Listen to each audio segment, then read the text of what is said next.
Fidèles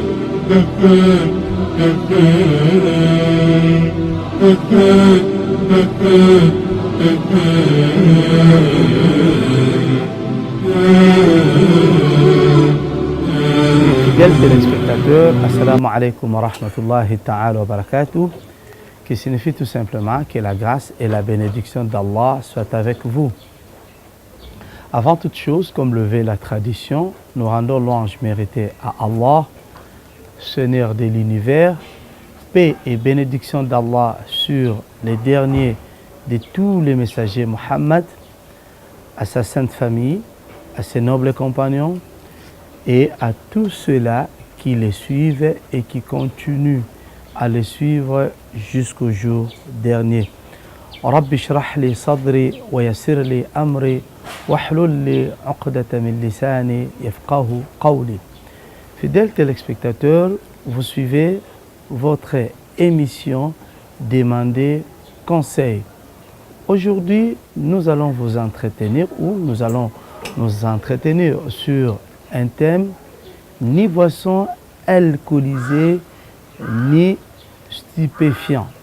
C'est-à-dire, en d'autres termes, nous ne voulons que vous demander à rester sobre et sain d'esprit. Pourquoi nous avons choisi ce thème? C'est parce que nous constatons depuis un certain temps que les hommes et les femmes se sont donnés tellement à la consommation des boissons alcoolisées et stupéfiants à tel point que, à telle enseigne, que la consommation des boissons alcoolisées est devenue une obligation. Jusqu'à ce que dans certaines sociétés, on dit une société sans bière, sans boisson alcoolisée est une société qui n'est pas commode, qui ne réunit pas son sens. Donc une société moderne aujourd'hui, mais qui ignore toutefois aussi les conséquences de ces boissons alcoolisées ou de ces stupéfiants. Il ne se passe jamais un seul jour sans qu'on en trouve sur cette terre des conséquences collatérales de tout genre créées par ce que nous appelons les boissons alcoolisées ou les stupéfiants. Les gens, comme nous l'avons dit, aiment la bière, les boissons alcoolisées et les stupéfiants plus que leur Seigneur. Pourtant, comme le Saint-Coran dit, وَالَّذِينَ آمَنُوا أَشَدُّ حُبًّا لِلَّهِ. Ceux qui ont cru, ceux qui ont la foi, ont un amour exagéré à leur Seigneur. Donc, nous devons plus aimer le bon Dieu plus que toute chose. Donc, nous ne pouvons pas associer notre amour à l'amour de Dieu. L'amour de Dieu, ça doit être ou doit constituer un amour exclusif, exceptionnel. On ne peut pas associer l'amour de Dieu avec quelque chose, avec un homme ou une personne. Donc, on doit seulement aimer Dieu avec amour et abnégation. Dieu qui nous a créés, pourtant, nous a valorisés. Il a dit وَلَقَدْ كَرَّمْنَا بَنِي آدَمَ. Il a dit qu'il a ennobli ou honoré les fils d'Adam. وَحَمَلْنَاهُ فِي الْبَرِّ وَالْبَحْرِ. Et nous l'avons placé au-dessus de la mêlée. وَفَضَّلْنَاهُ عَلَى كَثِيرٍ مِمَّنْ خَلَقْنَا تَفْضِيلًا. Et nous avons préféré l'homme par rapport à toutes les créatures que nous avons créées. Mais Dieu lui-même, qui nous a donné des réjouissances ou des jouissances, nous a aussi indiqué au travers de ces prophètes, ce dont nous devons consommer parmi les nourritures et parmi les boissons. Donc Dieu ne nous a pas laissé en vain. Au travers des prophètes, il nous a démontré Kulu washrabu. Il nous a dit mangez et buvez. Mais qu'est-ce que nous devons manger et qu'est-ce que nous devons boire? Parce qu'on ne peut pas tout manger, on ne peut pas tout boire. Donc lui-même nous a démontré ce dont nous devons manger. Nous devons manger les nourritures qui sont halal, qui sont licites. Ce que lui nous interdit de ne pas manger, nous ne pouvons pas en manger. C'est ainsi, vous allez voir dans la jurisprudence islamique, il y a tout un chapitre de la nourriture où on nous démontre qu'est-ce qu'il faut manger et qu'est-ce qu'il ne faut pas manger. Et parmi les poissons, qu'est-ce qu'il faut manger et qu'est-ce qu'il ne faut pas manger. Et parmi les animaux, qu'est-ce qu'il faut manger et qu'est-ce qu'il ne faut pas manger. Et Dieu, au finish, il nous dit, nous ne pouvons pas manger des bêtes étouffées ou des bêtes mortes sans égorgement. Le bête, par exemple, trouvé mort. Cela relève de la grande sagesse de Dieu. Mais pourtant, il nous a dit, Kulu washrabu. Buvez et mangez. Donc, mais il a mis des règles sur la nourriture. Lesquelles règles nous devons en savoir. Mais si on ne sait pas, on risque de tout manger, alors que on ne peut pas tout manger. Mais on ne peut pas aussi s'interdire ce que Dieu ne vous a pas interdit. De la même manière aussi, on ne peut pas s'autoriser des choses, quand bien même qu'elles peuvent être illicites, vous vous autorisez. Non. Et dans le Saint-Coran, Dieu nous dit, ne soyez pas comme les Juifs. Les Juifs s'interdisent ou rendent illicite ce dont Dieu a rendu licite. Vice-versa. Ils rendent licite ce dont Dieu a rendu illicite. Vice-versa. Donc nous devons boire, nous devons manger à la limite de Dieu. Mais s'agissant de notre thème, ni boissons alcoolisées, ni stupéfiants.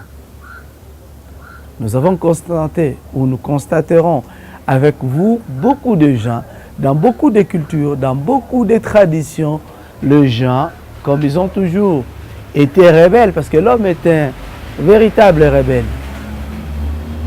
Il n'obéit pas à Dieu. Il s'adonne à la consommation des boissons alcoolisées. Parce qu'ils ont trouvé cette pratique sur ces bas mondes et ils en ont fait une obligation. Ils en ont fait une habitude, une coutume. Imaginez-vous, aujourd'hui, c'est peut-être seul le musulman qui sont respectueux des textes qui ne consomment pas les boissons alcoolisées.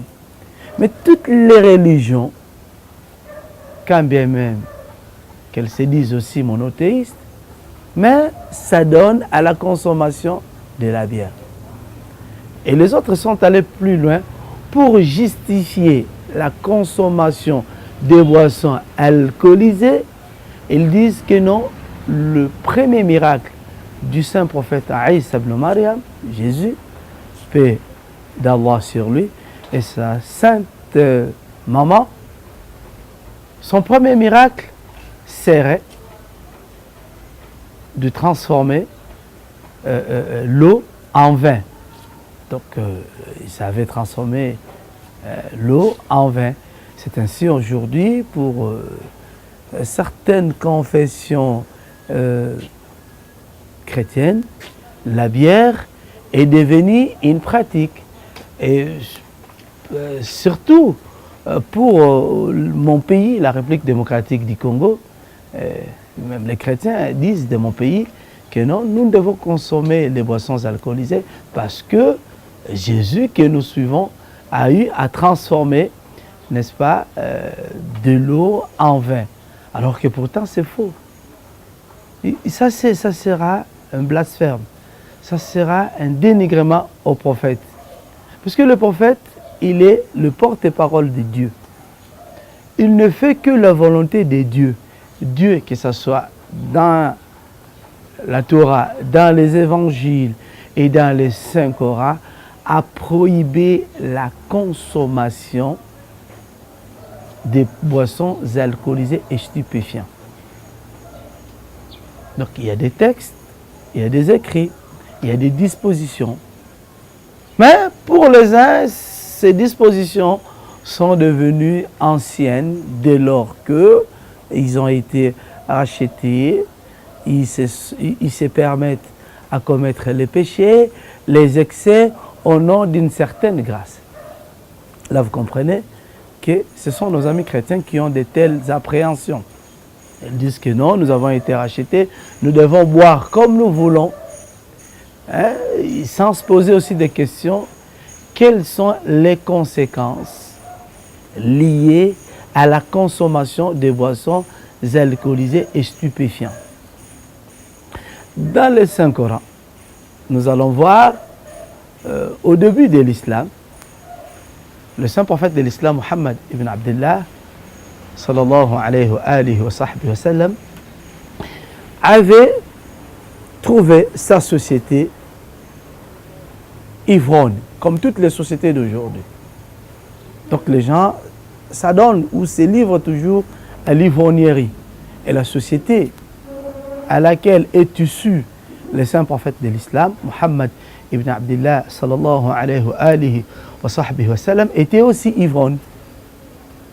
Alors Dieu, par sa grande sagesse, dans sa grande sagesse, n'interdit pas aux hommes, sans toutefois les informer, sans toutefois aussi les prévenir et les démontrer les conséquences de cette pratique à laquelle les hommes se livrent ou se livreraient.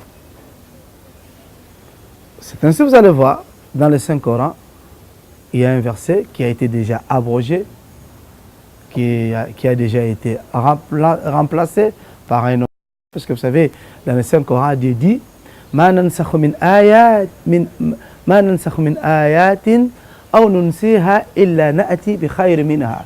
Que nous ne pouvons pas abroger un verset ou le supprimer sans toutefois apporter ou y apporter un autre verset. C'est comme dans la loi. Une disposition ne peut jamais tomber sans qu'il y ait une disposition qui vient l'abroger. Alors, nous allons voir Allah pour apaiser d'abord l'esprit de ces Arabes qui étaient tant ivrognes, mais qui se sont convertis en islam, une religion qui met la croix, qui ne veut pas à ce que le fidèle, le serviteur de Dieu, se livre à la consommation des boissons alcoolisées. Allah dit وَلَا تَقْرَبُوا الصَّلَاةَ وَأَنْتُمْ سُكَارَى. N'approchez pas la prière lorsque vous êtes en état d'ivresse. Ça, c'est au début. Alors, les Arabes eux-mêmes se sont posés des questions. Est-ce que c'est normal, lorsque nous sommes en état d'ivresse, de ne pas s'approcher à Dieu? Cela voudrait dire, en d'autres termes, Dieu a interdit la consommation des boissons alcoolisées et stupéfiantes. Ceux qui avaient compris, avaient vite compris que Dieu ne veut pas à ce que ce serviteur se livre à la consommation de boissons alcoolisées ou stupéfiantes. Alors, tout de suite, Allah va interdire. Mais comme nous l'avons dit, il n'interdit pas sans toutefois enseigner. Vous savez que le saint prophète le peu de temps qu'il avait passé à la Mecque, il a passé quelques années, 13 ans, 10 ans. Mais toutes ces années-là, le saint prophète a eu à enseigner. Mais toujours là, le bon Dieu, Allah subhanahu wa ta'ala, le trop glorieux, va lui interdire cette fois-ci, d'une manière définitive. Parce que la première fois, c'était d'une manière temporaire. Mais ici viendra une interdiction définitive.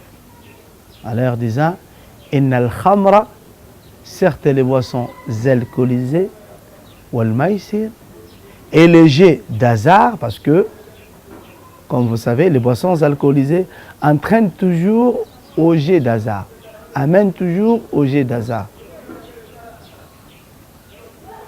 Innal khamra, wal maïsir, wal azlam, et le jet de flèches, de divination. Allah dit, rijsun, que ces choses-là sont souillures et impuretés. Donc Dieu les a interdits. C'est ainsi, il est resté jusqu'à nos jours que les boissons alcoolisées sont interdites et prohibées en islam. Donc, nous vous demandons, très chers frères, en islam, très chers frères des autres confessions religieuses, de rester sobre et sain d'esprit.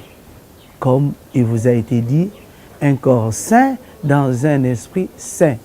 Donc la bière ou la consommation des boissons alcoolisées ne constitue que la souillure de l'âme. Il ne faudrait pas souiller nos âmes. Il faut rester sobre et sain d'esprit et de corps. Mais scientifiquement, parce que ici, lorsque nous vous tenons ces genres de discours, pour les uns, ces discours apparaissent offensants ou offensifs. Dès lors que c'est un discours purement religieux. Mais vous savez que la religion englobe aussi la science. Parce que toutes les sciences sont divines car elles émanent de Dieu. Et la meilleure des sciences, c'est la science divine. Donc ici, vous comprenez que Dieu nous a interdit. Et toute interdiction émanant de Dieu cache ou cacherait toujours une sagesse que vous, les hommes, vous l'ignorez. Donc dans ces interdictions relèvent de la spiritualité. Dieu n'interdit pas parce qu'il faut interdire. Et vous constaterez, ou vous conviendrez avec moi, que toutes les interdictions de Dieu, n'est-ce pas, comportent des avantages pour nous. Aujourd'hui, scientifiquement, les scientifiques ont prouvé que les boissons alcoolisées sont quelquefois, ou dans la plupart des cas, cause de suicides, cause de meurtres, de viols, du banditisme. Lorsque les jeunes, fort malheureusement, ce sont les jeunes qui sont les proies faciles. Parce que ce sont eux qui s'adonnent beaucoup à la consommation de boissons alcoolisées. Parce qu'ils pensent que, comme pensent les uns, que la bière, les boissons alcoolisées et stupéfiants dissipent les soucis. Oui, ça peut dissiper en quelque temps, mais le problème dont vous en êtes victime reste et demeure. Imaginez-vous qu'on vous a viré du travail, ou vous avez perdu votre épouse, votre époux, votre mari, votre enfant, ou vous avez perdu une villa, vous avez perdu un travail, ou vous avez perdu un bien quelconque. Alors, pour se débarrasser de ce problème, vous allez vous dire que non, je préfère consommer des boissons alcoolisées et stupéfiants, des drogues généralement, pour, n'est-ce pas, me débarrasser de ces problèmes. Croyez-vous, très chers frères, en consommant les boissons alcoolisées, est-ce que ces problèmes-là disparaissent? Les problèmes restent.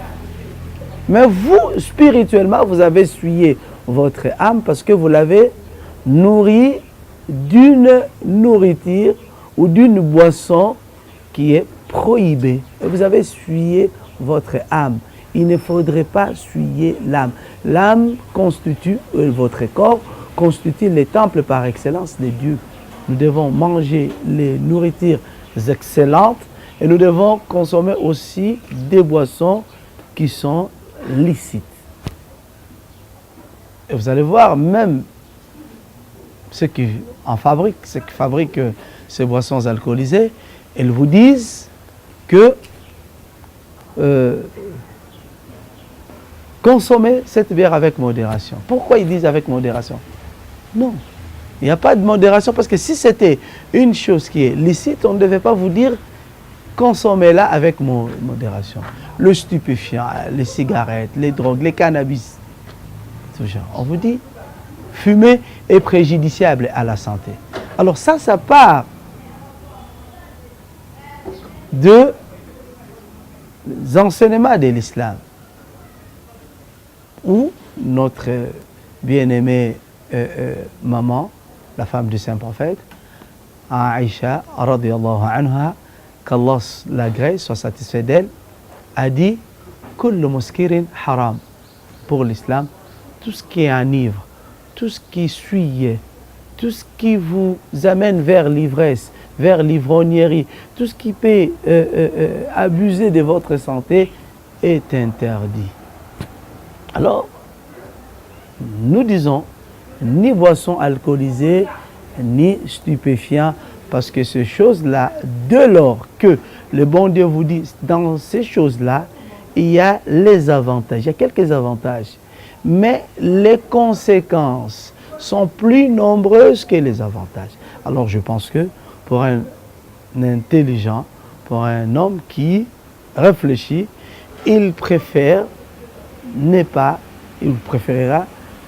n'est-ce pas, de ne pas consommer les boissons alcoolisées et les stupéfiants qui constituent en islam source de malheur, péché, et ça attire aussi la colère de Dieu. Donc, restons sobres et sains d'esprit. Donc, nous disons ni boissons alcoolisées, ni stupéfiants. Nous pensons que ces conseils est tombé entre les oreilles des croyants et que les croyants sont ceux-là, lorsqu'ils attendent la parole de Dieu, ils n'hésitent pas à l'appliquer et à demander à Dieu, n'est-ce pas, de les assister. Vous qui êtes encore ivrognes, vous qui, surtout les jeunes, vous qui s'adonnez à cette mauvaise pratique de la consommation des boissons alcoolisées et stupéfiants, sachez bien que c'est un péché, car ça a beaucoup de méfaits. Lorsqu'il y a beaucoup de méfaits, il faut éviter parce que Dieu nous les a interdits.